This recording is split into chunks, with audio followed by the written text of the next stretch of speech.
Hello everyone, this is Jimmy Beach. Welcome to this exposure webinar. In the next few minutes we will go through taking the first steps when you are making edits to your images using textures in exposure. And I'm going to talk about a bunch of major points in the workflow of using textures in exposure. Let me first introduce you real quick. Exposure is our advanced non-destructive raw photo editor and organizer. You can use it to copy images from camera cards, apply editing adjustments, creative effects. You can export finished photos and even print directly from within Exposure.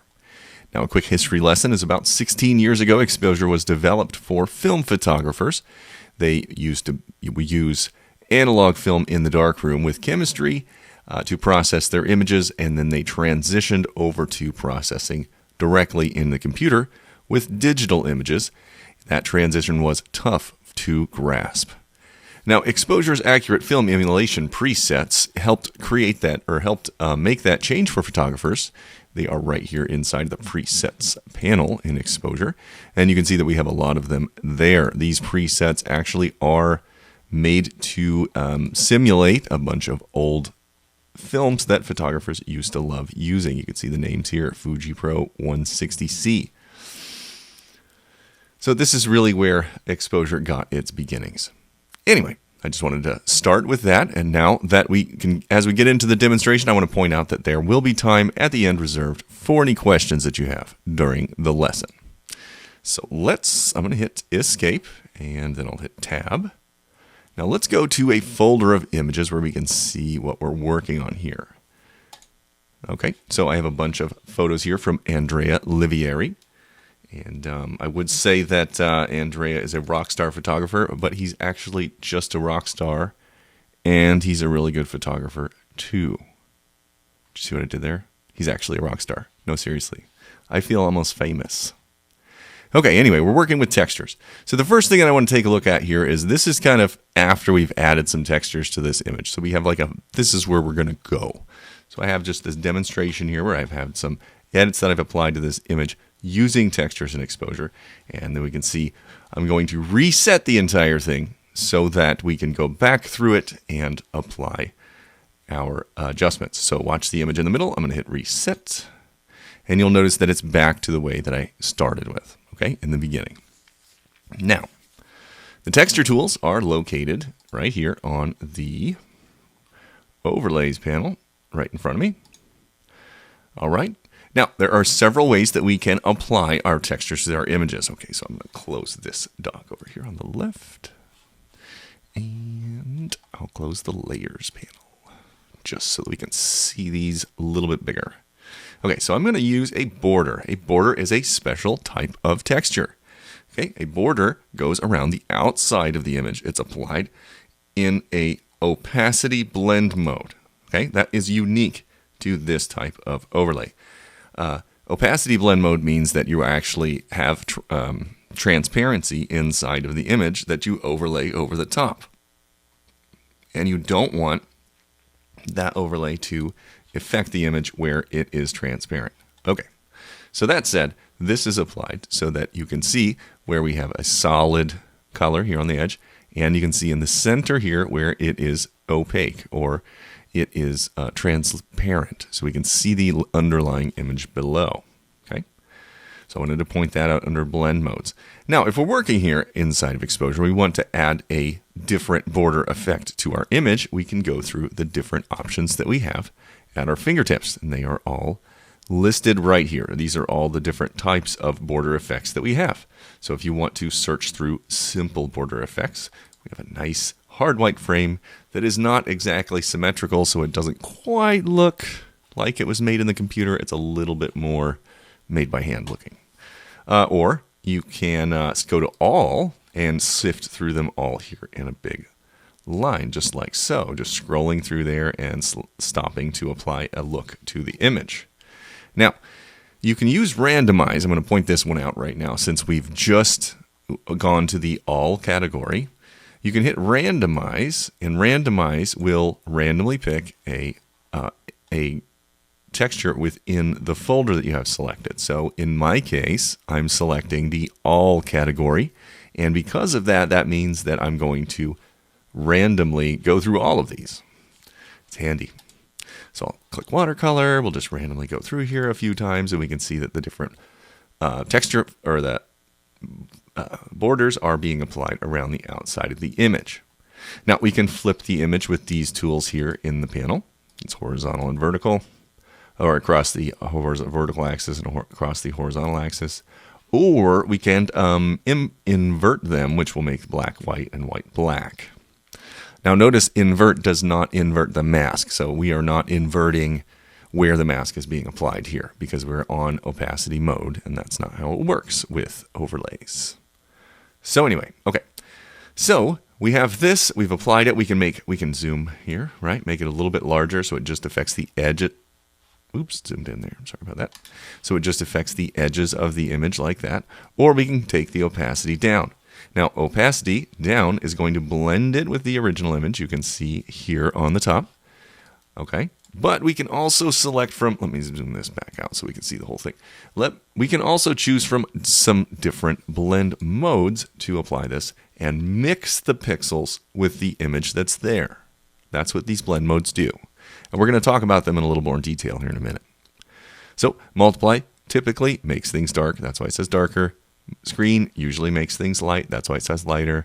Overlay and hard light kind of do the same thing to screen and multiply, but at the same time, and they do it kind of in a reverse order. But anyway, we'll, like I said, we'll go back more into details about that in a minute. So I'm going to go to opacity. Now, layers functionality is really helpful here because that enables us to create more than one texture on top of one another, giving us more customizable or more latitude when we make our adjustments, so we can create some really neat looking stuff here. So I have a border, and I'm going to open the layers panel. This is our border layer, so I'm going to rename border. Now there's a reason I'm doing this, okay? But let's go through the rest of these first, and then we'll get back to why I put the border in its own layer. So I'm going to add a layer here, and for this layer, let's rename this one to light effect. We could also say texture, but I'm just going to say light effect because that is the next one in the list. Okay, now I duplicated that texture layer, so that means that whatever's on this new layer, let me turn that off, will be applied to the whole image because we see that the mask, right here, if I highlight over it, you'll see that it glows red there in the preview. If I hover over the mask, it shows that, and that means that's where it's going to be applied to the image, where it's red. Okay. So the next thing, let's turn on a light effect. Now, our light effect overlay is happening on a separate layer to our border overlay. And that means that we can switch the order of how exposure renders our effects.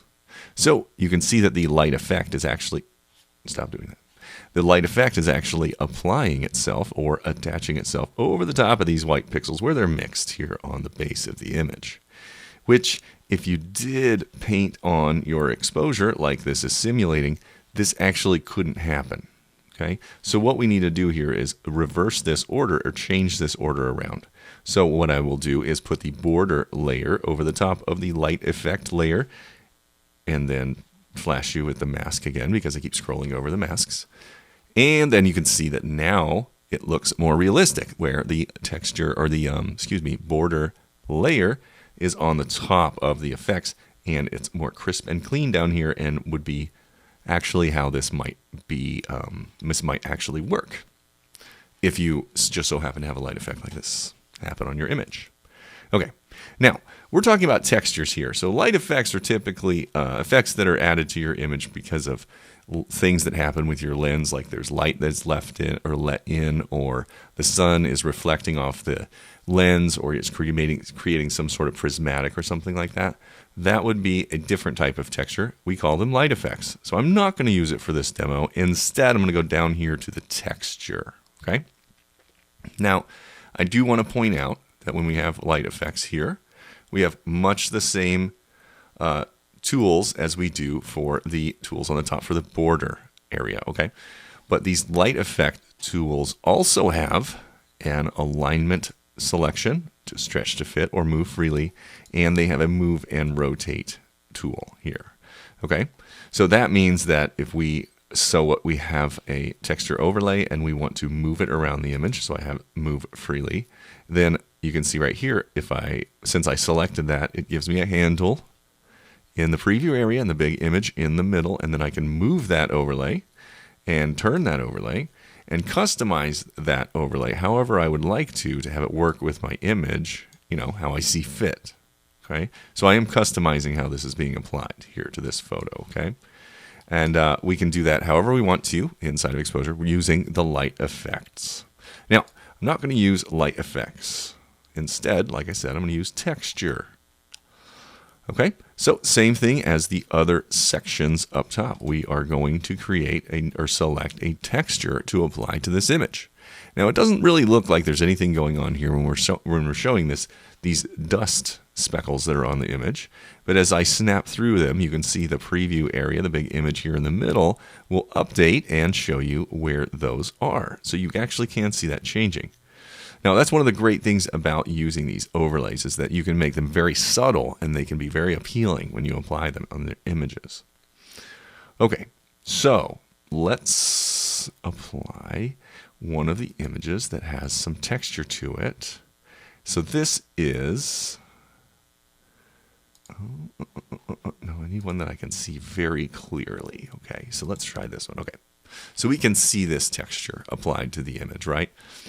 And this is being applied underneath our border effect. So I'm going to turn the opacity up so we can see that image. Okay, so when we apply the image in screen mode, here is what it looks like. Okay, in a nutshell, screen mode and multiply mode are almost exactly the same in behavior, but in opposite ways. And here's how I'm going to show you that. So I have a screen image here, which is showing you that the white pixels in these underlying image. As a matter of fact, I even have a better photo to show you this on. Let's look at this. Haha. This is what you call a gradient. It's very black in this corner, very white in this corner, and just about 50% gray along this diagonal line in the middle. So now I want to apply a texture layer over the top. Let's do that same one that we were selected on before. It's on screen mode, and I want to see it really, really strongly. Okay, so here we go. So if I turn it up, you can see screen mode. We obviously have brightening the pixels underneath the image. But let me turn it off. We're really not touching these white values, the brighter areas, at all.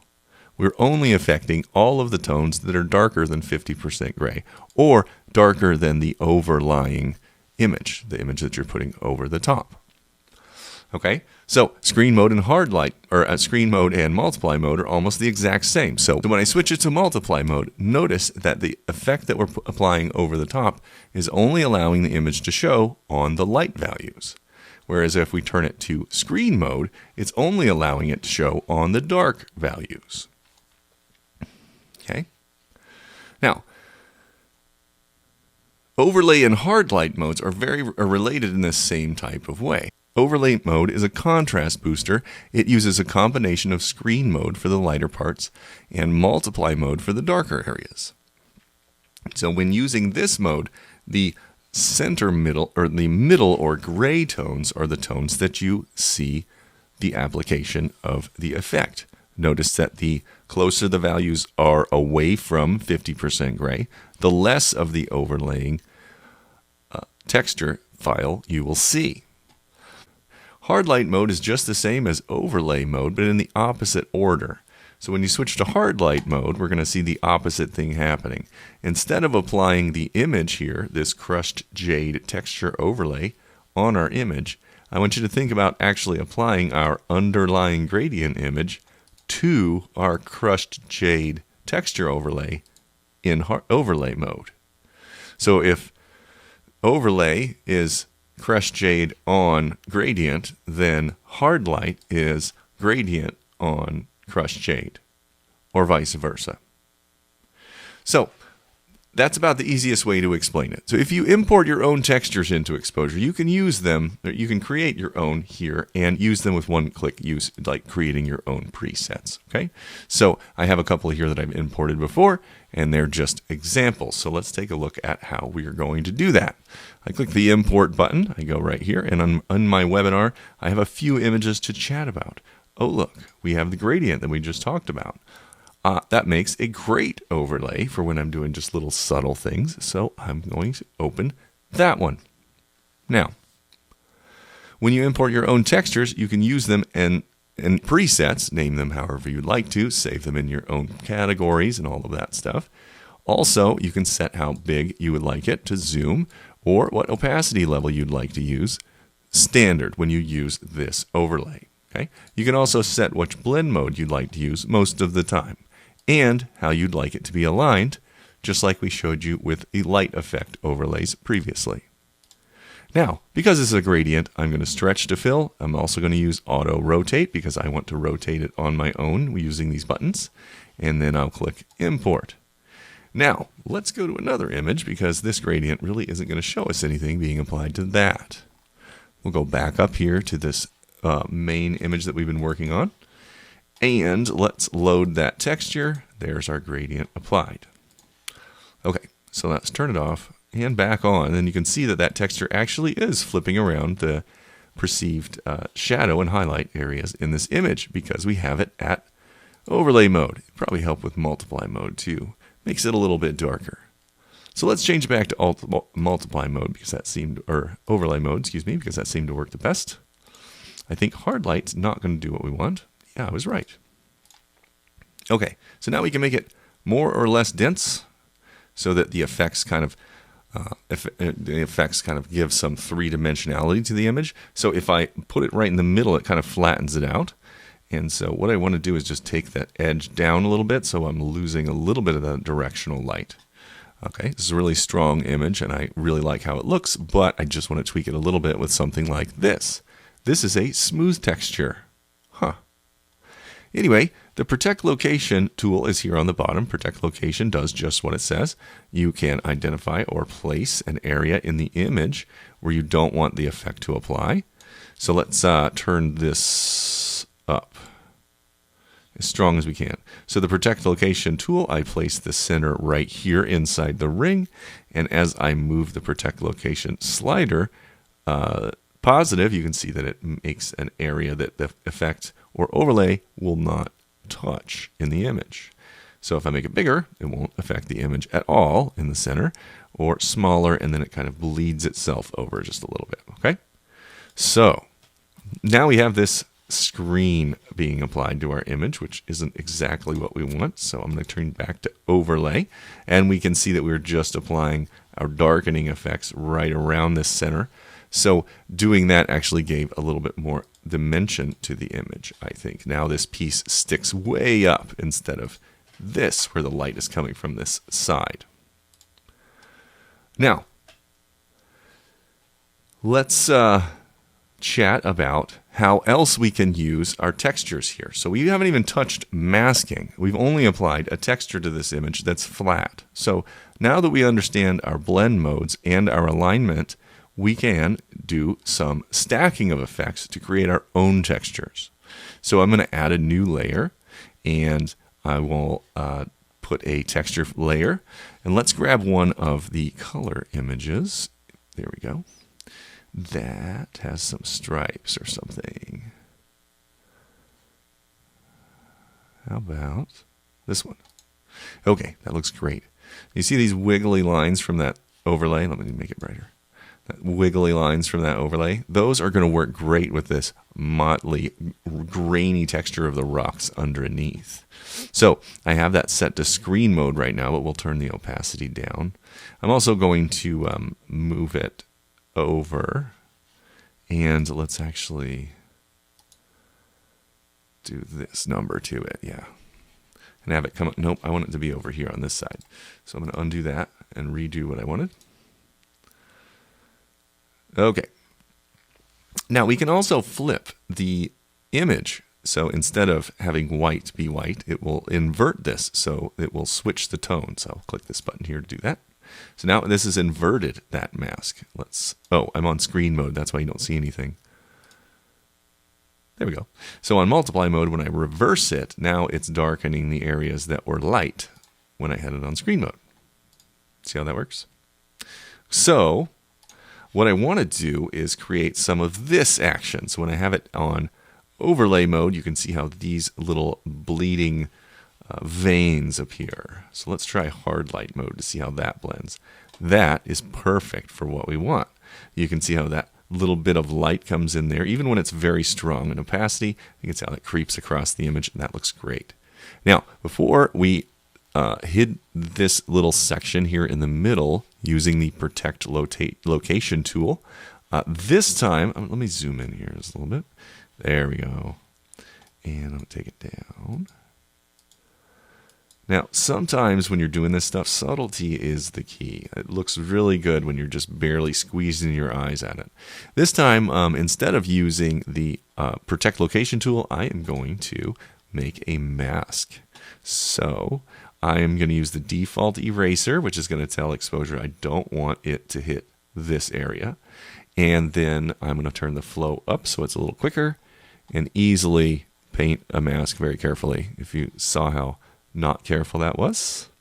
There. So I have an area there where I'm not affecting that image with the texture. Okay, so I'm keeping that pristine. Okay, so there was a texture layer. That was pretty easy. So let's do that again. Let's put another one on at the top. I'll add another layer. Let's add another texture. Here we go. This time, now we already added an image. Let's try another one. Yeah, let's go. Now, depending on what mode you have this set to, adding some tones like this could do some fancy things. So this gives this cool red, orange, yellow gradient over the top. So if I reverse it, that's going to give it a cool tone, right? I think. Let's see. Yeah, if I reverse it, it'll be those blues and purples. See that? Okay, so that was on hard light mode before. So that is adding some toning to this image right now. Let's try bluing it up with overlay mode. So I want you to notice something about what I'm doing. As I make adjustments to the image, or as I make adjustments to the way the texture is handling, I make an adjustment and then I look at it and then I talk about what I'm seeing out loud, which helps me to recognize it as I'm training myself later on. Okay, so I need to reverse that because I made it blue instead of the red. And that's why it didn't work in screen mode like I'm hoping. There we go. So adding a little bit of screen to it. That's fine. Just like that. Actually, that's too strong. So instead of messing around with the opacity here, I know that I want that to be part of this texture. So I'm going to leave that alone. And later I'll come back and make adjustments to the layer opacity to make sure these all blend together.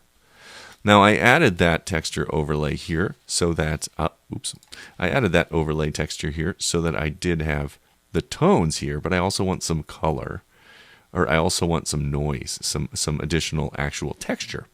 And so I'll do one more layer down to overlays, same workflow, we'll turn on the textures, and let's add one of these scuffy ones. Okay, so let's turn the opacity up. Now I have this set to screen mode, and that is by design. Okay, so if I set it to multiply mode, this is what we see. Black, black, black, black, black everywhere. Okay, so set it to screen mode. Here, these little scratches and rubs and all that stuff, I love how that looks. And I think it's going to work great to bring this image together, just like a glaze over the top of a paint or a painting. If you're a painter, you'll do one last coat or 2 or 3 coats of almost completely transparent paint, which helps all the layers of paint that you've put on it blend together. I'm thinking that this is going to do the same thing for us. We have it in screen mode right now, but instead I'm going to invert it, which means instead of making the white white, it's going to make the white dark. And that's the type of look that I wanted to apply. So I will zoom in a little bit. quite. There we go. There we go. Till it looks nice, and then we have some cracks that look like they're coming through the image there over the top of our opacity, or over the top of our color texture layer right here. Okay, so now we are just about done with this image. We have added a bunch of different layers and textures together just to make this look just right. So I'm going to make a couple of tweaks to layer opacity. And you'll notice also that's why I pester everybody about renaming their layers so they're easy to see. I'm going to take the border layer that we don't have on and flip it on and move it to the top of the stack. Now if I move it down, I want you to notice that there'll be a bunch of things happening along the edges. And if I move it back, you'll notice that they change. Now it's a very subtle change, okay? But if we were to, let's say, crop the image, right? Let's say we want to make a square. Okay, so I'm going to go to aspect ratio 1:1, a square, right in the middle. Okay, then I'll close that. Okay, now you see what happened, right? We applied our adjustments to this layer right here, and then on the top of the layer stack, you'll notice the crop and transform layer. Now, I know it doesn't seem like a big deal when we're shifting these tones around. It does. It makes a really big deal when you're using crop and transform. So our border effect is in this layer.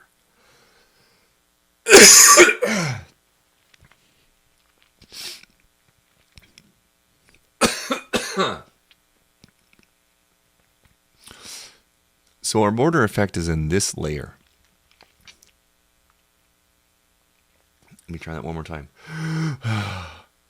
So our border effect is in this layer, and our crop and transform layer is in this layer. So now what I'm going to do is take the crop and transform layer, which is actually cropping our image. You can see where it's cutting off the excess here on the outside. And I'm going to move that layer down the stack underneath the border layer. Okay. Once I do that, close that tool.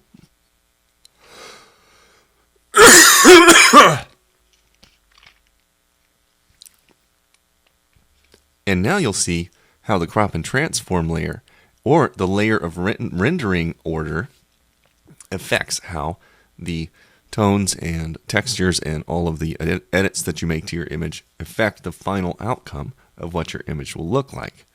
When doing crop and transform, be mindful if you're using borders and make sure that you keep that layer order correct. So that concludes our demonstration for today. So I want to turn my attention over to answering some of your questions. I do want to give you a couple of comments before I shut it down, and that's that if you'd like to get in contact with other exposure users, we do invite you to do so. In the exposure users group right here is on Facebook. Go ahead and send us an application if you want to join the group, and we will answer your stuff there. This is a great place to connect with other exposure users and share your secrets of what you've done in exposure, as well as some of your favorite editing tips. If you'd like to post your work and share it with us, we invite you to do so. We love looking through the images that people create using our software. Here they are right here. Here's our hashtag on Instagram, MyExposureEdit. Now with that said, I want to thank you again for your interest in exposure, and we will see you next time.